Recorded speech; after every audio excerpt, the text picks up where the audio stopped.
원장님이 근데 어떨 때는 애칭을 하고 또 어떨 때는 애칭을 안 하실 때가 있습니다. 이 기준은 뭘까요? 원장님의 개취? 그냥 그날의 컨디션?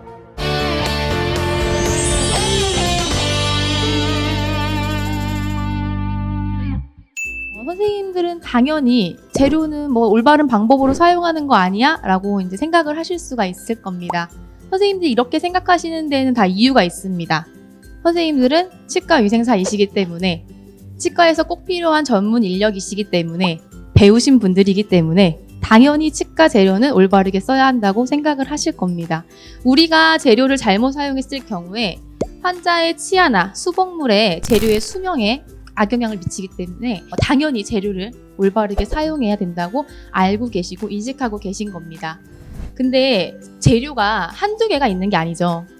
매년 쏟아져 나오는 재료들도 많고요. 현존하는 재료들도 수십만 종이 있습니다. 이것들을 저희가 일일이 다 모든 사용 방법을 숙지하고 있기가 사실 쉬운 일이 아닙니다. 왜냐면은 선생님들 하실 일이 너무 많습니다. 그래서 재료를 다 안다라는 거는 사실 좀 불가능합니다. 그래서 오늘 제가 충치 치료할 때 가장 많이 사용하는 재료를 설명드리려고 합니다. 충치 치료 보통 뭘로 하시나요? 스케줄을 잘 생각해 보세요. 하루 중에 레진을 사용하지 않는 날이 있을까요? 1년 중에 거의 없습니다. 레진은 하루에 한 번은 꼭 사용하는 재료입니다.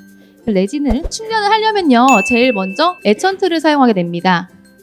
에천트는 레진의 접착력을 높이기 위해서 치아의 표면에 레진 태그를 만드는 용도로 사용을 하고 있는데요. 예전에는 이런 레진 태그를 만들기 위해서 염산을 비롯해서 다양한 산들을 썼습니다. 하지만 요즘에는 어떤 것들을 주성분 사용하죠? 네, 인산을 사용합니다. 인산을 사용하는데 인산 중에서도 주로 나오는 제품들의 농도는 37%의 농도를 가지고 있습니다. 우리가 그냥 생각을 한다고 하면은 산의 농도가 높아질수록 레진 태그가 더 잘 되는 거 아닐까? 더 많이 부식을 시키니까 접착력이 더 좋아지지 않을까? 근데 왜 제품들이 다 37%지? 라는 의문을 가질 수가 있을 겁니다. 근데 이걸 실험을 해보니까요, 20%의 농도를 가진 인산을 가지고 애칭을 해봤습니다. 그리고 점차 농도를 높여가면서 애칭을 해봤더니 40%까지는 농도가 높아질수록 레진 태그가 더 잘 생기더라는 겁니다. 근데 40%가 넘어가니까 오히려 레진 태그가 형성된 그 사이사이에 침전물들이 생기면서 레진의 접착을 방해하고 있었습니다. 그러한 결과를 바탕으로 사용하고 있는 제품들이 보통 30에서 40%의 인산을 사용을 하고 있는 겁니다. 그 내용을 알고 있는 제조사들이 이렇게 만들어주신 것이죠.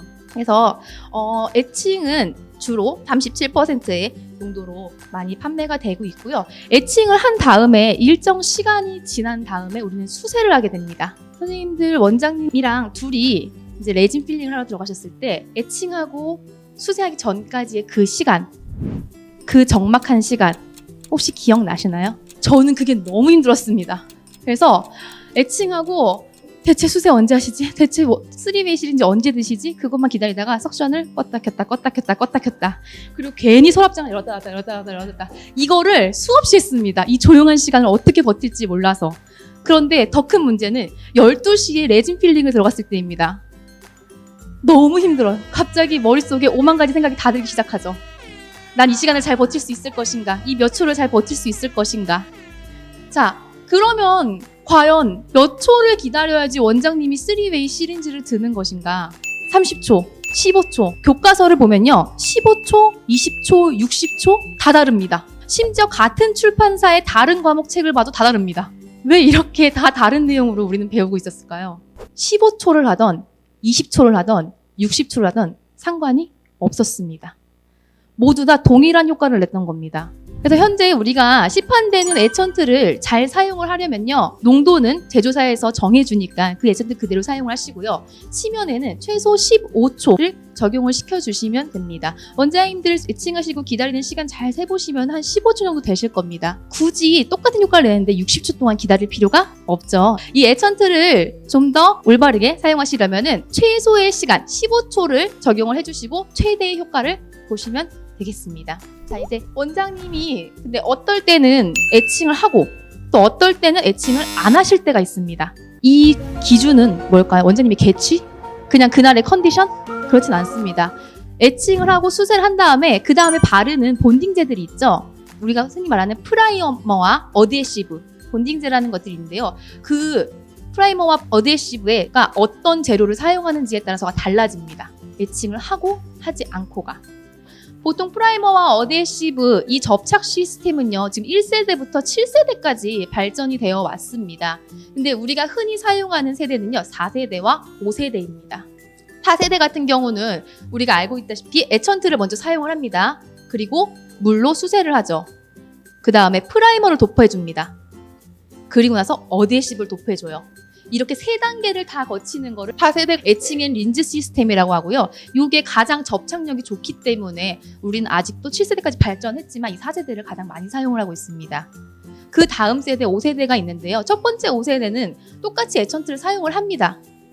똑같이 에천트 사용하고 물로 수세를 한 다음에요. 그 다음에 프라이머를 도포하는 게 아니라 프라이머와 어드헤시브가 합쳐진 하나의 병, 단 한 번만 도포를 하면 됩니다. 이게 5세대 첫 번째 시스템이고요. 두 번째 5세대 셀프 에칭 시스템입니다. 자, 이번에는 놀랍게도 에천트를 사용하지 않습니다. 왜 사용을 하지 않아도 되냐면은 프라이머 병 안에 에천트가 다 들어가 있습니다. 그래서 저 프라이머를 한 번 바르면요, 에칭을 한 것과 같은 효과를 내주는 거죠. 그래서 우리가 흔히 알고 있는 그 파란 색깔 에천트를 굳이 사용을 하지 않아도 되는 것입니다. 그래서 이 프라이머를 한번 바르고요. 그 다음에 어드헤시브를 발라주면은 프라이머 어드헤시브 이 본딩 시스템을 사용을 할 수가 있는 겁니다. 자, 그러면은 제가 이 세대별로 현재 시판되는 제품을 좀 나눠봤습니다. 선생님들 병원에서 사용하는 제품이 어느 군에 속하는지, 어느 세대에 속하는지를 확인하시면 됩니다. 이 제품에는 프라이머와 어드헤시브가 합쳐져 있는 거였구나. 아, 이 병에는 어드헤시브 하나만 들어있는 거였구나. 라는 걸 아시면은요, 애칭을 할지 안 할지가 결정이 되시는 거죠. 그래서 애칭을 하는 제품들에는요, 비스코사의 올본드 2나 아니면 원스텝, 3M사의 싱글본드는 애칭을 꼭 해주셔야만 접착이 잘 되는 제품들이고요. 애칭이 굳이 필요 없는 제품들, 프라이머 병 안에 이미 애칭이 들어있기 때문에 굳이 필요 없는 제품들은 GC사의 유니필이라든지 아니면은 쿠라레이사의 클리어필 SE 본드 같은 경우는 굳이 애칭을 하지 않으셔도 접착이 가능한 본딩 시스템들입니다. 자, 이제 애칭하셨고 물로 수세하셨고 프라이머 본딩 다 했습니다. 그 다음 뭘 할까요? 그죠? 레진 필링 해야죠. 레진을 필링할 때는요, 가장 기본적으로 적층법을 원칙으로 합니다. 1, 2mm 정도 레진을 떠서 와동 내에 충전을 해주고요. 큐어링을 하고 또 한 번 충전을 하고 큐어링을 하고 반복을 하게 되죠. 이렇게 적층법을 원칙으로 하고요. 그리고 플로어블 레진과 팩커블 레진을 나눠서 사용을 하게 됩니다.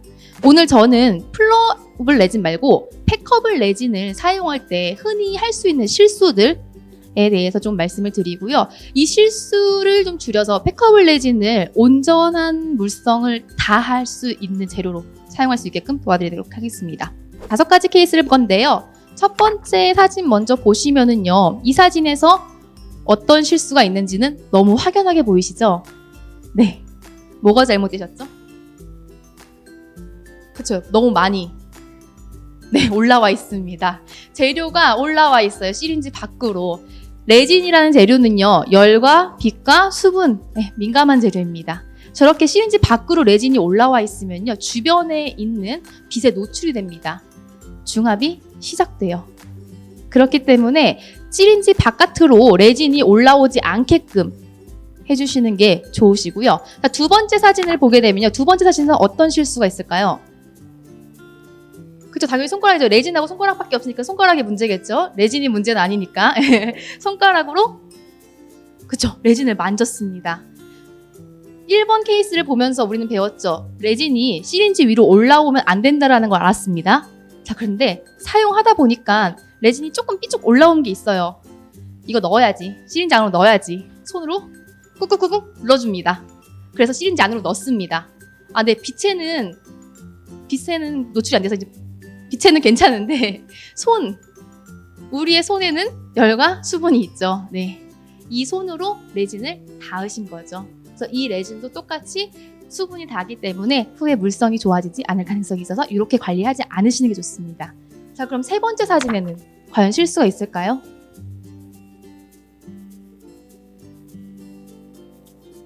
실수가 없는 완벽한 사진? 글러브, 그쵸? 이번엔 손이 아니고 글러브죠.